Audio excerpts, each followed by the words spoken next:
Hello friends. स्वागत है आपका अपने यूट्यूब चैनल इंडियन मैथ्स पे। और मैं टीपी सुतार आज आपके लिए लेके आया हूँ भौतिक भूगोल के मूल सिद्धांत, यानी कि कक्षा 11th की पाठ्य पुस्तक भौतिक भूगोल के मूल सिद्धांत का ये वीडियो लेक्चर 4th है, जिसमें आपका अध्याय फर्स्ट है भूगोल एक विषय के रूप में। और इस वीडियो लेक्चर के अंदर अपन बात करने वाले हैं भूगोल की शाखाओं के बारे में, यानी कि कितनी ब्रांच है भूगोल की, वो बात करने वाले हैं। तो भूगोल की शाखाओं के बारे में हमने वीडियो लेक्चर 3 में भी बात की। तो उसका जो उपागम था वो क्या था, विषय वस्तुगत या फिर क्रमबद्ध बोल सकते हैं अपन। लेकिन इस वीडियो के अंदर हम बात करेंगे प्रादेशिक उपागम के आधार पर भूगोल की शाखाएं, यानी कि प्रादेशिक उपागम के आधार पर भूगोल को कितने भागों में बांटा गया है वो बात करने वाले हैं। ठीक है ना। आप सोच रहे होंगे कि उपागम होते क्या हैं, तो आपको बताता हूं कि उपागम का मतलब होता है कोई विधि या फिर कोई तकनीक या तरीका। ठीक है ना। यानी कि किस तरीके से हम कर रहे हैं, तो ये प्रादेशिक तरीके से कर रहे हैं, मतलब एक क्षेत्र विशेष की बात के आधार पर, क्षेत्र विशेष के आधार पर हम भूगोल को कितने भागों में बांटते हैं, ये बात इस वीडियो लेक्चर के अंदर करेंगे। और इस वीडियो लेक्चर के लास्ट में, अंत में हम करने वाले हैं इस चैप्टर से बनने वाले मोस्ट इंपॉर्टेंट क्वेश्चन। तो वीडियो को पूरा देखना बिल्कुल मत भूलिएगा। और यही कहूंगा कि जो आपकी प्रादेशिक उपागम है उनका जनक कौन थे, कार्ल्स रिटर जनक थे। कौन थे? Carl's Ritter. ठीक है। कार्ल्स रिटर ने बताया कि भूगोल है वो प्रादेशिक उपागम के आधार पर 4 भागों में विभाजित कर दिया गया है, यानी कि भूगोल की शाखाएं हैं वो 4 भागों में डिवाइड कर दी गई है। कौन कौन सी है इनकी बात करेंगे, उससे पहले 2 लाइनें आपके लिए कि परों को खोल जमाना उड़ान देखता है। परों को खोल जमाना उड़ान देखता है, जमी पे बैठ के क्या आसमान देखता है। परों को खोल जमाना उड़ान देखता है और जमी पे बैठ के क्या आसमान देखता है। ठीक है। तो बात करने वाले हैं हम प्रादेशिक उपागम के आधार पर, यानी कि एक क्षेत्र विशेष के आधार पर भौतिक भूगोल है आपकी जो भूगोल को कितने भागों में विभाजित कर दिया गया है या फिर बांट दिया गया है। ठीक है ना। शाखाएं या फिर ब्रांच की बात करने वाले हैं, शाखाएं क्या है, उप शाखाएं क्या है, इनकी बात करने वाले हैं। और वीडियो लेक्चर 3 में आपको बताया है कि विषय वस्तुगत या फिर क्रमबद्ध उपागम के आधार पर। तो ये यदि आप वीडियो लेक्चर 3 नहीं देखा है तो आप वीडियो लेक्चर 3 को रिकेप करिएगा, उसको बहुत अच्छे से समझने की कोशिश करिएगा। और वो चीज समझने के बाद ये आप ये समझते हो तो बहुत अच्छा क्लियर होता है आपको। तो यदि आपने वीडियो लेक्चर 3 नहीं देखा है तो वीडियो लेक्चर 3 को जरूर देखना। और चलिएगा कि प्रादेशिक उपागम के आधार पर भूगोल की शाखाओं को 4 भागों में विभाजित कर दिया है। ठीक है। कौन कौन से 4 भाग है, तो पहला क्या है, प्रादेशिक अध्ययन या क्षेत्रीय अध्ययन, यानी कि भूगोल का जो एक क्षेत्र विशेष के रूप में अध्ययन है वो करवाना भौतिक भूगोल की शाखा हो गया। ठीक है। दूसरा है प्रादेशिक विकास, यानी कि एक क्षेत्र विशेष का डेवलपमेंट किस प्रकार से होता है, किस प्रकार से उनमें विकास होता है किसी क्षेत्र विशेष या एक विशेष क्षेत्र के अंदर, वो बात करेंगे। ठीक है। तीसरा ब्रांच है, तीसरी शाखा है वो है प्रादेशिक विश्लेषण। प्रादेशिक विश्लेषण का यही तात्पर्य है दोस्तों कि किसी भी क्षेत्र विशेष का या फिर किसी एक जगह का विवरणात्मक या फिर एक्सप्लेन करना, बहुत गहराई से अध्ययन करना या फिर डीपली स्टडी करना ही प्रादेशिक विश्लेषण कहलाता है। ठीक है। चौथे प्रकार का टाइप आ गया या भूगोल की चौथी शाखा आ गई प्रादेशिक उपागम के आधार पर, वो आ गया प्रादेशिक योजना। और प्रादेशिक योजना क्या होती है कि किसी भी क्षेत्र विशेष के अंदर परियोजना या फिर लागू कौन सी योजना लागू की गई है, तो उनमें देश या ग्रामीण योजना के बारे में बताया गया है आपको, उपशाखा हो गया ये। और एक शहरी योजना के बारे में बात करने वाले हैं कि ग्रामीण योजना में कौन कौन सी योजना लगाई गई है ग्रामीण क्षेत्र में, और फिर शहरी क्षेत्र में कौन कौन सी योजना लगाई गई है, उनकी बात या फिर उनका अध्ययन कौन कराता है, प्रादेशिक योजना। और ये प्रादेशिक योजना किसका पार्ट हो गया या किसकी शाखा होगी, ये भूगोल की शाखा होगी। किसके आधार पर, तो प्रादेशिक उपागम के आधार पर। और इससे पहले हमने पढ़ चुके हैं कि विषय वस्तुगत या फिर क्रमबद्ध के आधार पर, यानी कि वीडियो लेक्चर फर्स्ट, सेकंड और थर्ड में मैंने इस लेसन के अकॉर्डिंग आपको यह सिखाया है कि भूगोल की शाखाओं को 2 भागों में विभाजित, 2 तरीकों से या 2 विधियों से विभाजित किया है भूगोल विवेताओं ने। ठीक है। पहले भूगोल विवेता है कि हमबोल्ट आए, उन्होंने भूगोल को क्रमबद्ध अध्ययन के आधार पर विभाजित किया, यानी कि मोटे तौर पर भूगोल का अध्ययन किस प्रकार से किया जाता है ये बताया हमबोल्ट ने। तो भूगोल के क्रमबद्ध या विषय वस्तुगत अध्ययन के जनक कौन कहलाए, तो आप बोलोगे सर हमबोल्ट है वो भूगोल के क्रमबद्ध अध्ययन के बारे में या फिर क्रमबद्ध भूगोल की शाखाओं के बारे में अध्ययन करवाया या फिर अध्ययन किया या उसके बारे में बताया, तो उनका जनक हमने हमबोल्ट को माना। ठीक है ना।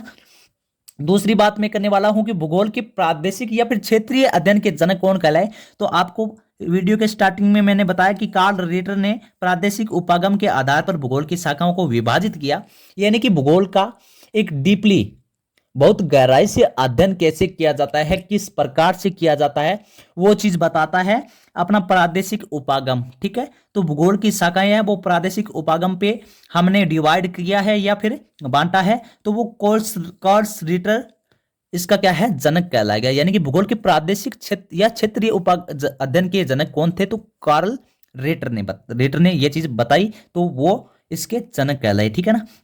अब देखिए अपना जो पहली इकाई है इनकी या फिर पहला शाखा है, ठीक है, पहली ब्रांच है, वो आ गया प्रादेशिक अध्ययन या फिर क्षेत्रीय अध्ययन। मैंने इसके अंदर आपको बताया कि इसका मतलब यही होता है कि किसी क्षेत्र विशेष का अध्ययन किस प्रकार से किया जाता है या फिर उसका अध्ययन करना प्रादेशिक अध्ययन कहलाता है। ये फिर 3 भागों में डिवाइड कर दिया गया है, यानी कि प्रादेशिक अध्ययन एक भूगोल की शाखा है और इसकी ये 3 उप शाखाएं हैं, यानी कि स्थूल प्रादेशिक अध्ययन एक शाखा उप शाखा हो गई इसकी, मध्य प्रादेशिक अध्ययन इसकी प्रादेशिक अध्ययन की एक शाखा हो गई, और सूक्ष्म प्रादेशिक अध्ययन भी एक प्रादेशिक अध्ययन की शाखा उप शाखा हो गई। ठीक है ना। तो ये भूगोल की शाखाएं हैं 4 और ये इनकी उप शाखाएं, प्रादेशिक अध्ययन की 3 उप शाखाएं हैं, प्रादेशिक योजना की 2 उप शाखाएं। ठीक है ना। तो देखिए स्थूल प्रादेशिक अध्ययन क्या हो गया कि किसी भी क्षेत्र विशेष को मोटे तौर पर अध्ययन करना। ठीक है ना। यानी कि बात करें हम यदि विश्व की बात करें तो भारत को एक क्षेत्र विशेष मान सकते हैं। ठीक है। और यदि हम भारत की बात करें तो राजस्थान को एक क्षेत्र विशेष या फिर एमपी यूपी को एक क्षेत्र विशेष मान सकते हैं। ठीक है ना। और यदि राजस्थान लेवल पर बात करें तो आप अपने शहर को, आप अपने गांव को एक क्षेत्र विशेष मान सकते हो। तो उस गांव की या शहर की या फिर उस नगर की स्थूल प्रादेशिक अध्ययन का मतलब यह हो गया कि उस नगर का गहराई से अध्ययन न करके उसका मोटे तौर पे अध्ययन करना। ठीक है ना। यानी कि उसमें कितने आदमी रहते हैं, उनकी जनसंख्या कितनी है, किस प्रकार से वो बसा हुआ है, ये सब चीजें कौन सा है, स्थूल प्रादेशिक अध्ययन बताता है। फिर बात आती है मध्य प्रादेशिक अध्ययन की। तो मान लीजिए आपने किसी शहर को चुना, उसके आधार पर कर रहे हो, आप किसी शहर को आप एक क्षेत्र विशेष के रूप में मानकर चल रहे हो, तो मध्य प्रादेशिक अध्ययन का मतलब यही हुआ कि उस क्षेत्र के अंदर क्या है, यानी कि जनसंख्या वितरण की बात करें तो किस प्रकार से लोग बसे हुए हैं उसके अंदर, किस प्रकार से लोगों की जनसंख्या वितरण है और क्या कुछ है अंदर। ठीक है ना। तो वो बताएगा मध्य प्रादेशिक अध्ययन। और फिर इसकी बात करें सूक्ष्म प्रादेशिक अध्ययन, तो मान लीजिए आपने किसी शहर को एक क्षेत्र विशेष के रूप में चुना है या फिर किसी गांव को चुनते हो, तो उस गांव के अंदर का जो एकदम से डीपली अध्ययन है, गहन अध्ययन, वो क्या कहलाता है, सूक्ष्म प्रादेशिक अध्ययन कहलाता है। आई होप ये चीज आपको बहुत अच्छे से क्लियर हो गई होगी। और साथ साथ में यही कहूंगा कि आप अपने खुद के नोट्स बनाया करो ताकि आपको ये चीज बहुत अच्छे से क्लियर हो जाए। ठीक है। और दोबारा रिकैप करने के लिए आपको बहुत कम समय लगे। तो ठीक है, आई होप आप इस तरह मेहनत करोगे तो मुझे लगता है आप कभी भी अपनी जिंदगी में हार नहीं सकते। तो उनके लिए 2 लाइनें आपके लिए डेडिकेट करना चाहूंगा कि अपनी मंजिल को भुलाकर जिया तो क्या जिया, अपनी मंजिल को भुलाकर जिया तो क्या जिया, है दम तो उसे पार करके दिखा। अपनी मंजिल को भुलाकर जिया तो क्या जिया, है दम तो उसे पार करके दिखा। लिख दे खून से अपनी कामयाबी की कहानी, लिख दे खून से अपनी कामयाबी की कहानी और बोल उस किस्मत को, लिख दे खून से अपनी कामयाबी की कहानी और बोल उस किस्मत को कि है दम तो मिटा के दिखा। तो इस प्रकार से आप एक संघर्ष कर रहे हो, आप एक अच्छे वाली तपस्या कर रहे हो, तो देखिए मुकाम हासिल करने के लिए आपको अलग तो होना पड़ेगा। यही है कि कहने में कितना आसान है ना कि यार जियो अपनी जिंदगी, अपने सपने पूरे करो, जियो अपनी जिंदगी, लेकिन उन सपनों को पूरा करने में जो कीमत लगती है ना वो बहुत महंगी होती है। यार रिश्तेदार घर वाले सब यही सोचते हैं कि ये नहीं कर पाएगा, नहीं यार इसके बस की बात नहीं है, कि बंदे में दम नहीं है। लेकिन लड़ाई है भाई, लड़ना तो पड़ेगा।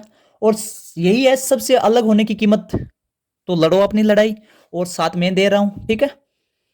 तो देखिए अपने बात करी कि भूगोल के क्रमबद्ध अध्ययन के आधार पर जो बांटा गया था भूगोल को, या भूगोल की शाखाएं बांटी गई थी, उनके जनक कौन कहलाए, हमबोल्ट को कहा। ये वीडियो लेक्चर 2 या वीडियो लेक्चर फर्स्ट में अपन ने बात कर ली थी, और इस वीडियो लेक्चर 4 के बाद वीडियो लेक्चर 5 आ गया, उसमें आपके पूरे चैप्टर का रिवीजन करवा दूंगा आपको, और इस रिवीजन के साथ साथ इस चैप्टर से बनने वाले मोस्ट इंपॉर्टेंट क्वेश्चन की बात करेंगे हम एकदम से, यानी कि इस प्रकार से इस चैप्टर को और इस चैप्टर की तरह सभी चैप्टर को इस प्रकार से करेंगे कि आपको दोबारा से पढ़ने की जरूरत नहीं पड़ेगी, यदि एक बार आपने बहुत अच्छे से क्लियर कर लिया है तो।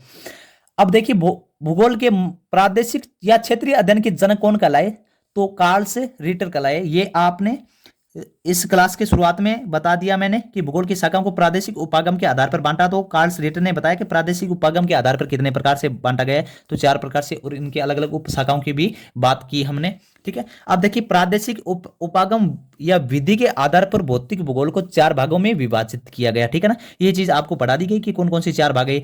अब इसका विवरण करेंगे कि प्रादेशिक या क्षेत्रीय अध्ययन है वो क्या होता है। तो देखिए प्रादेशिक या क्षेत्रीय अध्ययन होता है भूगोल की इस शाखा में किसी क्षेत्र विशेष का अध्ययन किया जाता है, यानी कि भाई एक विशेष एरिया को डिसाइड कर लिया जाता है। जैसे कि मैंने आपको बताया कि यदि विश्व की बात करें तो भारत को एक क्षेत्र विशेष मान सकते हो, यदि भारत की बात करो आप तो आप अपने राज्य राजस्थान को, एमपी यूपी को एक क्षेत्र विशेष मान सकते हो, और यदि आप यूपी एमपी में रहते हो या फिर कहीं भी रहते हो तो आप अपने आसपास के शहर या नगर को एक क्षेत्र विशेष के रूप में मानकर उसका अध्ययन करें, तो वो क्या कहलाता है, प्रादेशिक अध्ययन कहलाता है। ठीक है ना, ये चीज आपको समझ में आ गई होगी। ठीक है, इसके बाद देखिए दूसरा जो ब्रांच है या दूसरा शाखा है भूगोल का, वो है प्रादेशिक विकास, यानी कि किसी भी क्षेत्र विशेष का डेवलपमेंट या विकास या विकसित कैसे होता है वो उसकी बारे में बात बताता है। ये कौन सा, उसके बारे में अध्ययन करवाता है प्रादेशिक विकास, ये दूसरा आपका शाखा हो गया। ठीक है, तो भूगोल की इस शाखा के अंतर्गत किसी क्षेत्र विशेष के विकास या डेवलपमेंट का अध्ययन किया जाता है। ठीक है ना, यानी कि प्रादेशिक विकास है वो किसी क्षेत्र विशेष के विकास या डेवलपमेंट की बात बताता है या फिर उसका अध्ययन करवाता है। ठीक है ना, तीसरे की बात करें, तीसरी इकाई की या तीसरे शाखा की बात करें, तीसरी ब्रांच की बात करें तो वो आती है प्रादेशिक विश्लेषण। ये आपकी प्रादेशिक विश्लेषण क्या बताती है कि भूगोल की इस शाखा के अंतर्गत किसी क्षेत्र का विवरणात्मक अध्ययन किया जाता है, यानी कि प्रादेशिक विश्लेषण है वो किसी क्षेत्र विशेष के अंदर की अंदरूनी या फिर विवरणात्मक एक्सप्लेन स्टडी करना प्रादेशिक विश्लेषण कहलाता है। ठीक है ना, आई होप ये वीडियो आपको बहुत अच्छे से समझ में आ रहा होगा, और यदि हाँ तो वीडियो को चलते चलते लाइक कर दीजिएगा। और चौथी शाखा के अंदर आते हैं हम प्रादेशिक योजना। प्रादेशिक योजना के बारे में बात करते हैं, तो भूगोल की यह शाखा किसी प्रदेश क्षेत्र के अंदर होने वाली परियोजनाओं का अध्ययन कराती है, यानी कि, और यह 2 भागों में उप शाखाओं के रूप में बांट दी गई है कि देश या ग्रामीण योजना क्या होती है, शहरी योजना के रूप में किस प्रकार होता है। यानी कि प्रादेशिक योजना या परियोजना की बात करते हैं तो एक देश के अंदर कौन कौन सी योजना लगाई जाती है, किस प्रकार से योजना बनाई जाती है, और एक ग्राम के अंदर किस प्रकार से योजना बनाई जाती है उसका अध्ययन करवाती है। और शहरी योजना के बारे में, यानी कि एक शहर में या एक नगर में कौन कौन सी योजना बनती है, कौन कौन से परियोजना आते हैं, कौन कौन से काम होते हैं, किस प्रकार से विकास होते हैं, ये सभी चीजें कौन बताता है, प्रादेशिक योजना या फिर प्रादेशिक परियोजना भी बोल सकती है। ठीक है, चलते हैं इसके आगे। तो इसके आगे देखिए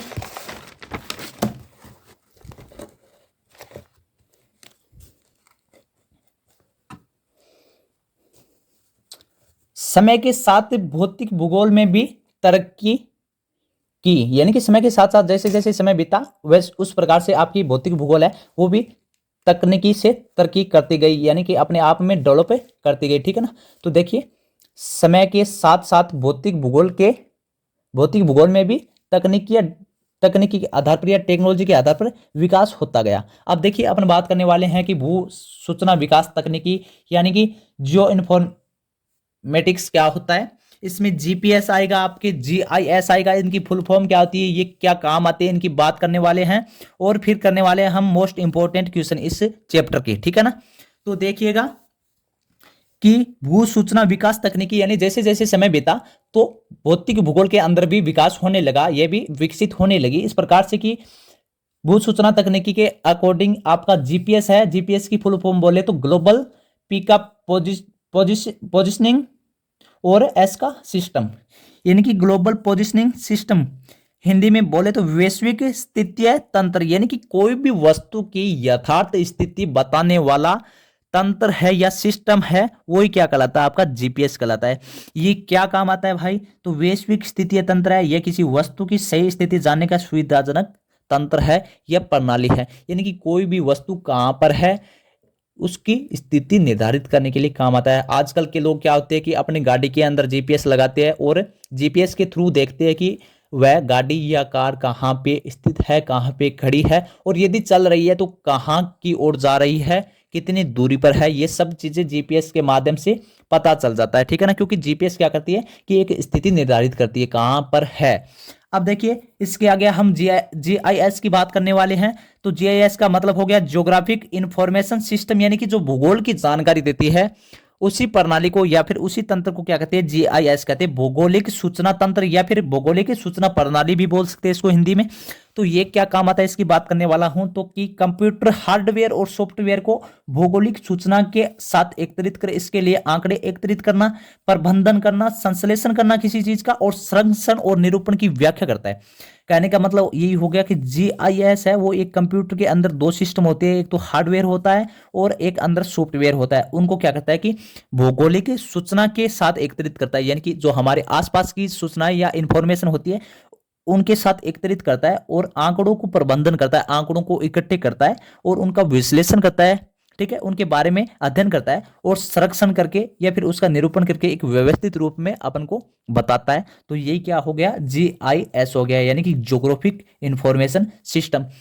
ये क्वेश्चन आपकी जीपीएस और जीआईएस अर्धवार्षिक परीक्षा यानी कि हाफ ईयरली एग्जाम के अंदर अब की बार 2021-22 के सेशन में आए हैं, और इस प्रकार की क्वेश्चन आपकी वार्षिक परीक्षा यानी कि फाइनल एग्जाम के अंदर भी आपको देखने को मिलते हैं।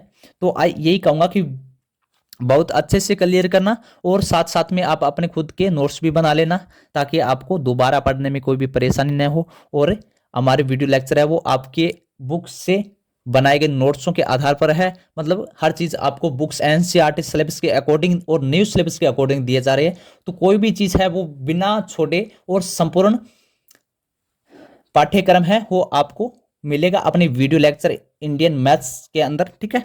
तो देखिए ये आपको जीपीएस और जीआईएस का फुल फॉर्म बता दिया, इनका क्या काम होता है ये भी बता दिया, और इनके बाद हम कर रहे हैं, और यह एक तरह से भूज्ञान की सूचना प्रणाली है, यानी कि जीपीएस और जीआईएस है वो दोनों क्या करती है, एक भूज्ञान के अंदर यानी भूगोल के अंदर एक सूचना इंफॉर्मेशन देने का काम करती है। कौन, जीआईएस। जीपीएस अलग चीज हो गया, ये स्थिति कंडीशन है, कहाँ पोजीशन को दर्शाती है, और ये फिर क्या करती है, इंफॉर्मेशन इकट्ठा करती है, ज्योग्राफिक इंफॉर्मेशन, ठीक है ना। तो ये चीज आपको अच्छे से क्लियर हो गई होगी। इसके बाद हम करने वाले मोस्ट इंपॉर्टेंट क्वेश्चन एक इस चैप्टर के अंदर से। तो पहला क्वेश्चन ये है कि प्रादेशिक उपागम के आधार पर भौतिक भूगोल को कितने भागों में विभाजित किया गया है, ये समझाइए। तो यानी कि हमने इस वीडियो के माध्यम से पढ़ा कि प्रादेशिक उपागम के आधार पर भौतिक भूगोल को 4 भागों में विभाजित कर दिया गया है। तो 4 भागों में कौन कौन से भागों में विभाजित कर दिया गया है ये हमने वीडियो लेक्चर के शुरुआत में बात कर ली, 4 भागों में विभाजित कर दिया गया, ठीक है ना। अब देखिए भूगोल के विषय वस्तुगत या क्रमबंध के जनक कौन थे। तो भूगोल के विषय वस्तुगत या क्रमबद्ध अध्ययन के जनक थे हमबोल्ट, ठीक है ना। तो ये भी आपने वीडियो लेक्चर की शुरुआत में बात की थी। थर्ड क्वेश्चन आपका, तीसरा क्वेश्चन आता है कि भूगोल के प्रादेशिक अध्ययन के जनक कौन थे। तो इसकी भी बात हमने वीडियो के शुरुआत में की थी, तो कार्ल रिटल थे, ठीक है। और चौथा क्वेश्चन कोई आता है तो जीपीएस की फुल फॉर्म बताते हुए इसका अर्थ भी बताइए। तो जीपीएस और जीआईएस की फुल फॉर्म भी बता दी और इसका अर्थ भी बता दिया है, और इनका क्या काम है ये भी आपको मैंने बहुत अच्छे से क्लियर करा दिया है। तो जीपीएस और जीआईएस की फुल फॉर्म बताते हुए इसके मीनिंग क्या है ये भी बताइए, ठीक है ना। और इसके साथ साथ क्वेश्चन नंबर 6, निम्न में से किस विद्वान ने भूगोल यानी ज्योग्राफी का शब्द का प्रयोग किया। तो देखिए सर्वप्रथम ज्योग्राफी शब्द का प्रयोग किस वैज्ञानिक ने किया। ये क्वेश्चन आपकी अर्धवार्षिक परीक्षा के अंदर अब की बार 2021-22 सेशन के अंदर आया हुआ है। तो ये आप कमेंट सेक्शन के अंदर बताइए कि ए सेक्शन हेरोडस है, या फिर ऑप्शन बी गैलीलियो है, या सेक्शन सी इरेटोस्थेनिस है, या फिर डी अरस्तु है। तो इसका जवाब आप इन चारों में से ए बी सी डी में से कोई आप चुन के कमेंट सेक्शन के अंदर बताइएगा। और वीडियो अच्छा लगा तो वीडियो को लाइक करना बिल्कुल मत भूलिएगा, और मिलते हैं वीडियो लेक्चर 5 में पूरे चैप्टर का रिवीजन के साथ और बनने वाले मोस्ट इंपॉर्टेंट लगभग 50 क्वेश्चनों के साथ मिलेंगे। तो जाते जाते यही कहूंगा कि शुरुआत तो सभी अच्छी करते हैं, मसला तो सारा आखिर तक अच्छे बने रहने का होता है, ठीक है ना। तो आई होप ये वीडियो आपको बहुत पसंद आया होगा, और विथ बेस्ट वाइज टिपी सुतार मिलते हैं अगले वीडियो के अंदर, तब तक के लिए।